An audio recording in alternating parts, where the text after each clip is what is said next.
Das Problem mit Motorradsachen ist ja, es gibt nicht irgendwie die eine perfekte. Alles daran ist irgendwie immer ein Kompromiss. Ich zeige dir mal, was ich damit meine.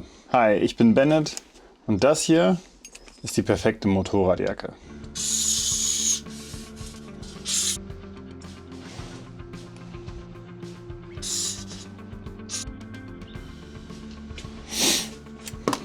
Leder zum Beispiel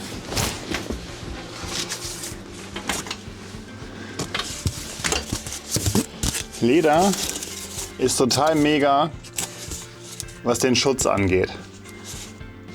Bester Abriebschutz mit ein paar Protektoren, bester Aufprallschutz. Und was das Abhalten von Wasser, Wind und Kälte angeht, ist Leder jetzt auch gar nicht mal so schlecht. Wenn das gut gefettet ist, dann hält es auch nur einen kleinen Schauer ab. Es ist fast luftundurchlässig und dadurch halt auch verhältnismäßig warm. Aber natürlich ist es jenseits der 25 Grad dann auch relativ ätzend da drin. Es geht kein Lüftchen rein, also schwitzt man wie sonst was. Das ist der Kompromiss, den ich meine. Ein anderes Extrem ist diese Laminatjacke. Das heißt übrigens, dass die Membran hier auflaminiert ist und dementsprechend das Ding immer wind- und wasserdicht ist. Da sieht das Schad dann natürlich so aus. Wind und Kälte hat man relativ easy abgehandelt. Man ist immer wind- und wasserdicht. Und schutzmäßig ist es vielleicht kein Leder, aber es ist Cordura und man hat halt Aufprallprotektoren. Aber hier, jenseits der 25 Grad, da dauert es keine halbe Stunde und hier steht die Soße knietief in der Kimme. Das Ding ans Nordkap, top. Alles andere macht nicht wirklich Spaß. Auf der anderen Seite von Laminat stehen natürlich Enduro-Sachen. Schutzmäßig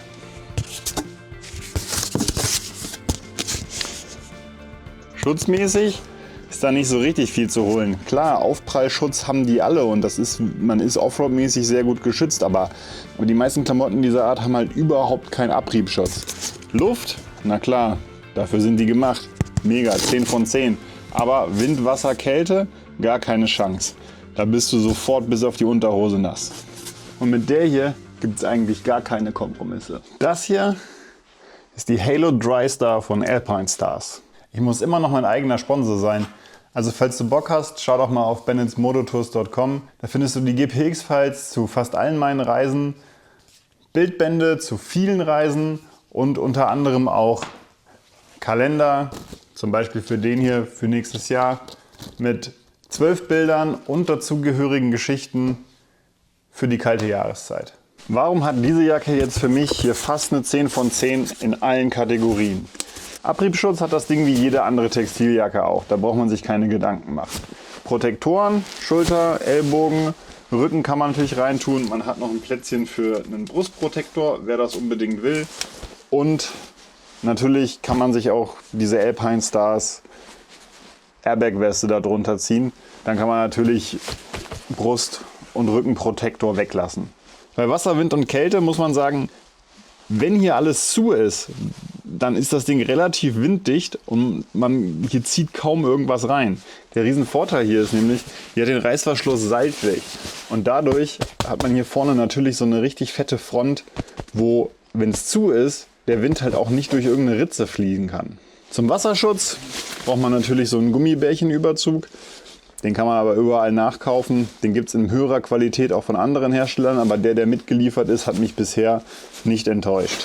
Für Kälte besorgt man sich so eine Downjacke, damit kann man dann auch easy bei unter 10 Grad unterwegs sein. Und jetzt kommt der eigentliche Witz.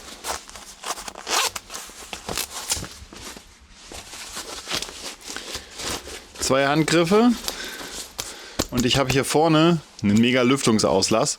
Das gleiche Spiel in der gleichen Dimension habe ich auf dem Rücken nochmal. Da kann ich schon ordentlich Durchzug in die Bude bringen.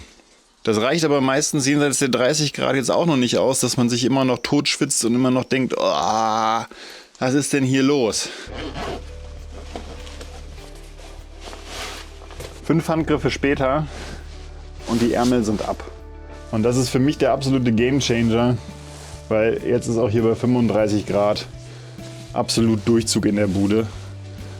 Ich persönlich bin natürlich auch noch so ein Schwitzer, da mag man es ein bisschen frischer. Einen Mini-Kompromiss muss man dann natürlich trotzdem machen. Wenn die Ärmel weg sind, dann ist es natürlich nicht mehr Doppel-A, schieß mich tot, Top-Rating, was den Abrieb angeht. Aber es ist immer noch abriebgeschützt und natürlich auch immer noch voll aufprallgeschützt. Und was man dann noch als Bonus oben drauf kriegt, ist natürlich diese riesige Känguru-Tasche hier vorne. Und wenn ihr sagt, so einen Blödsinn brauche ich nicht, ich kann euch sagen, ich habe mich so schnell an das Ding gewöhnt, weil man einfach nur alles, was man an Wertsachen vom Motorrad eben mitnehmen will, hier reinschmeißen braucht und man hat es einfach direkt dabei. Das ist absoluter Traum. Und deswegen ist das hier die beste Motorradjacke der Welt. Für mich. Das ist übrigens leider nicht gesponsert. Einfach nur meine Meinung. Und ein kleines Manko hat sie allerdings. Wenn man da eine Trinkblase reinmachen will, dann hat Alpinestars nicht vorgesehen, dass man die Trinkblase in die Jacke machen kann, ohne den Rückenprotektor zu entfernen. Warum sollte man den Rückenprotektor entfernen?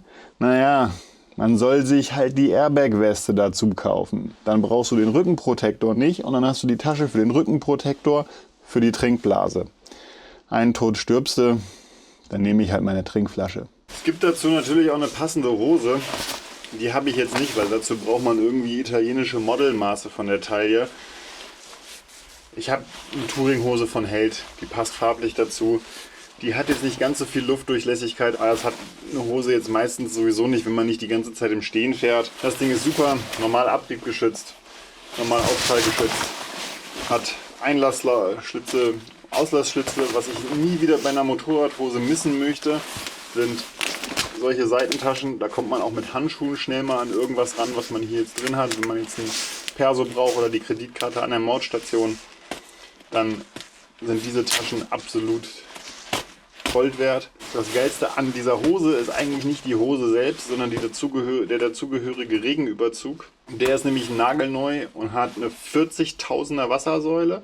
Also er hält bombendicht, was wirklich bei Platzregen und wenn sich das Zeug dann halt irgendwann auf dem Sitz sammelt und man sitzt halt die ganze Zeit in der Pfütze, sich bei mir jetzt echt schon bewährt hat, weil ich hatte bisher in jeder anderen Membran irgendwann einen nassen Hintern. Irgendwann drückt sich das halt einfach durch, wenn du da halt die ganze Zeit auf der Autobahn im Regen fährst. Ist bei dieser Hose noch nicht der Fall gewesen. Ich glaube, das ist die Hakuna von Held. Wenn ihr sonst noch wissen wollt, was ich so an Ausrüstung benutze, dann schreibt es mir in die Kommentare und wir sehen uns im nächsten Video. Ciao.